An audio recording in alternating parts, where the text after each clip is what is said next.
In 1950, the average movie ticket in America cost about 50 cents.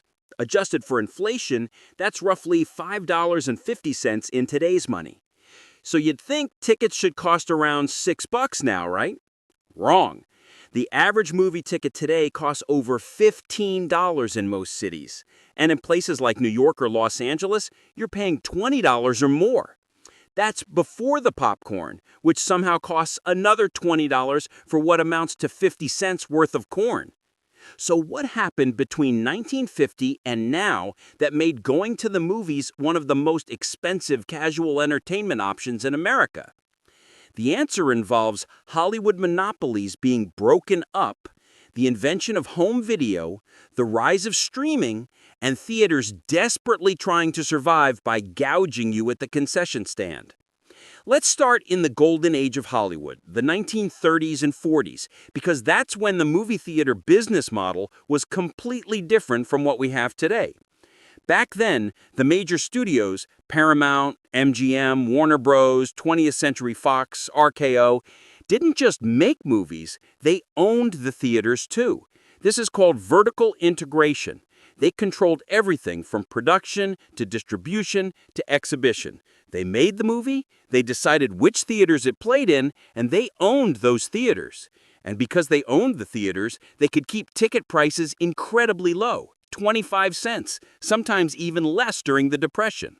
They made money on volume, pack the theaters, show movies all day long, and profit from selling tons of cheap tickets. But here's the thing. This was also a monopoly, and it was strangling independent theater owners who couldn't compete. If you owned a small theater and wanted to show the latest MGM film, too bad. MGM would only let their own theaters show it first, sometimes for months. Independent theaters got stuck with second-run films that nobody wanted to see anymore. So in 1948, the Supreme Court stepped in with a landmark decision called United States versus Paramount Pictures. The court ruled that the studios had to sell off their theater chains. They couldn't own both the production and the exhibition. This broke up the monopoly, and it completely changed the economics of moviegoing. Once the studios sold their theaters, independent theater owners suddenly had to compete in a real market. They had to bid for films, pay rental fees to studios, and cover all their operating costs, staff, rent, utilities, maintenance, on ticket sales alone. The studios, meanwhile, started charging more for popular films because they now had leverage. If your theater wanted the new blockbuster, you paid whatever the studio demanded. Ticket prices started creeping up in the 1950s and 60s because theaters had to cover these new costs. It wasn't dramatic at first, but the trend had begun. Theaters were no longer loss leaders for a vertically integrated studio system. They were independent businesses that had to turn a profit on their own. Then in the 1970s and 80s, something happened that completely disrupted the movie theater business: home video. First came VCRs, then DVD players, then streaming. Suddenly, you didn't have to go to a theater to watch movies anymore. You could rent a VHS cape for $3 from Blockbuster and watch it at home in your pajamas. No commute, no crowds, no sticky floors. For families especially, this was a game changer. Taking a family of 4 to the movies in 1985 might cost $30 to $40 with tickets and snacks.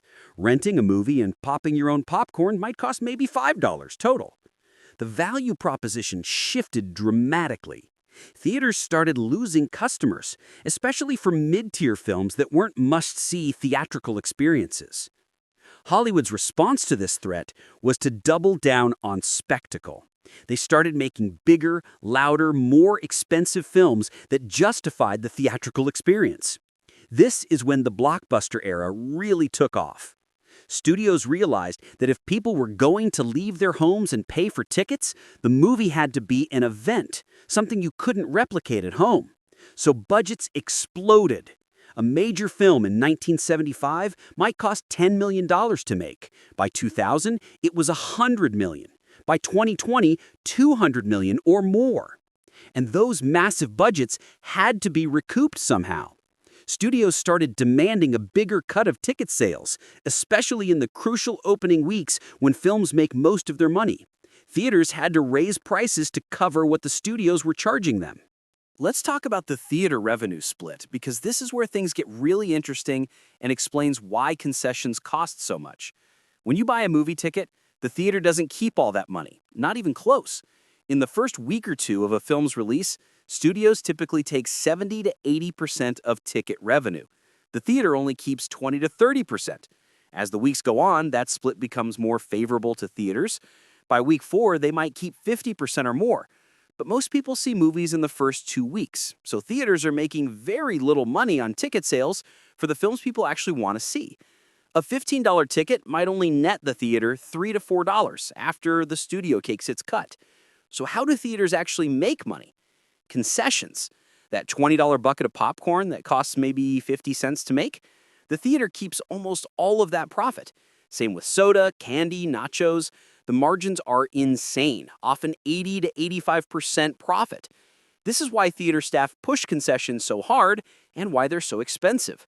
For many theaters, concession sales are the difference between staying in business and going bankrupt. Industry data shows that concessions typically account for about 40% of a theater's total revenue, but nearly all of their actual profit. Without gouging you on popcorn, most theaters would shut down. It's a business model built on the fact that studios take most of the ticket money, so theaters have to make it back by selling you overpriced snacks. Now let's talk about the 2000s and 2010s, because this is when theaters started getting desperate and ticket prices really exploded. Streaming services like Netflix, Hulu, and eventually Disney Plus meant people had thousands of movies and shows available at home for $10 to $15 a month. Why pay $15 for one movie when you can have unlimited entertainment at home? Theaters responded by trying to justify higher prices through premium experiences. They introduced IMAX screens, 3D movies, luxury recliners, dine-in theaters with full restaurant service, premium large format screens. All of these cost more to install and maintain, and those costs got passed to consumers. A standard ticket might be $15, but IMAX is $22, and 3D adds another $5 on top of that.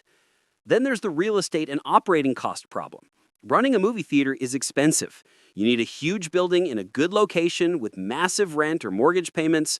You need to staff it, climate control it, maintain expensive projection equipment, pay for licensing, insurance, and a million other costs. Meanwhile, the number of people actually going to theaters has been declining for decades. In 2002, about 1.6 billion tickets were sold in the US. By 2019, before COVID, it was down to 1.2 billion. Fewer customers means the customers who do show up have to cover more of the fixed costs. It's the same reason why small-town businesses charge more. When you have fewer customers, you have to charge each one more to keep the lights on. COVID-19 nearly killed the movie theater industry entirely. In 2020, theaters shut down for months. Even when they reopened, people were terrified to sit in enclosed spaces with strangers. Box office revenue collapsed by about 80% that year. Major chains like AMC were on the verge of bankruptcy. Meanwhile, streaming services exploded. Disney started releasing major films like Soul and Hamilton directly on Disney+. Warner Brothers put their entire 2021 slate on HBO Max the same day as theaters. People got used to watching new releases at home, and many of them never came back.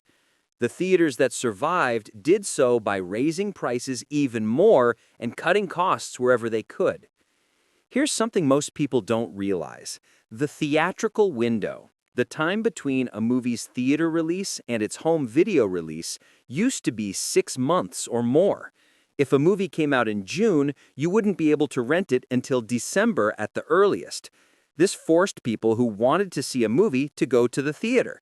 But that window has collapsed.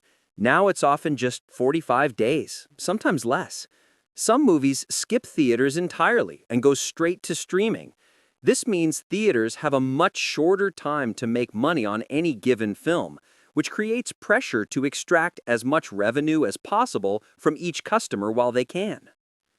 Let's also talk about how ticket pricing varies wildly by location, because this shows how theaters are trying to maximize revenue based on what different markets will bear. In a small town in the Midwest, a ticket might be $8 to $10 because that's what the local market can support. In Manhattan or San Francisco, the same movie costs $20 to $25 because landlords charge insane rent and people in those cities have higher incomes. Theaters use dynamic pricing now, just like airlines. Weekend evening showings cost more than weekday matinees. Opening weekend costs more than week 3. Premium formats cost more than standard screens. They're trying to capture maximum revenue from people willing to pay more while still offering cheaper options for price-sensitive customers. There's also the phenomenon of event moviegoing replacing casual moviegoing. In 1950, people went to the movies constantly. It was cheap, social, and there wasn't much else to do.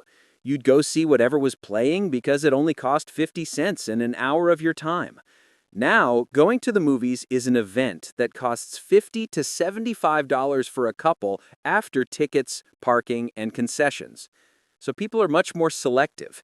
They only go for big event films, the new Marvel movie, the latest Star Wars, a Christopher Nolan film. Mid-budget dramas and comedies that used to be theatrical staples now go straight to streaming because people won't pay theater prices to see them. This creates a feedback loop where only expensive blockbusters get theatrical releases, which require higher ticket prices to recoup costs, which makes people even more selective about what they'll see in theaters. And here's the dark irony. Streaming services, which were supposed to be the affordable alternative to theaters, are now getting expensive too. Netflix used to be $8 a month. Now it's $15 to $20, depending on your plan. Disney Plus, Hulu, HBO Max, Paramount Plus, Apple TV Plus. If you subscribe to multiple services, you're easily paying $50 to $70 a month. That's more than a single movie ticket, but it's still cheaper than taking a family to the theater regularly. So we've ended up in this weird place where both options are expensive, just in different ways. The 25-cent movie ticket isn't coming back. That world is gone. But the $15 ticket plus $20 popcorn we have now isn't just greed, it's the result of broken monopolies, streaming competition, studios taking most of the ticket money, and theaters barely surviving by gouging you on concessions. And if you think movie theaters have it bad, wait until you see what happened to the cost of insulin, a medication discovered in 1921 that the inventors sold the patent for $1 because they wanted everyone to be able to afford it. Now, it costs $300 or more per vial, and people are dying because they can't pay for it. There's a story involving patents, pharma companies, and some of the most ruthless profit maximizing you've ever seen. That's the next video, and it's going to make you angry. If this video changed how you see those expensive theater snacks, hit subscribe so you catch the insulin episode. And comment below telling me the most overpriced thing you've bought lately, because I guarantee there's a story behind it. See you in the next one.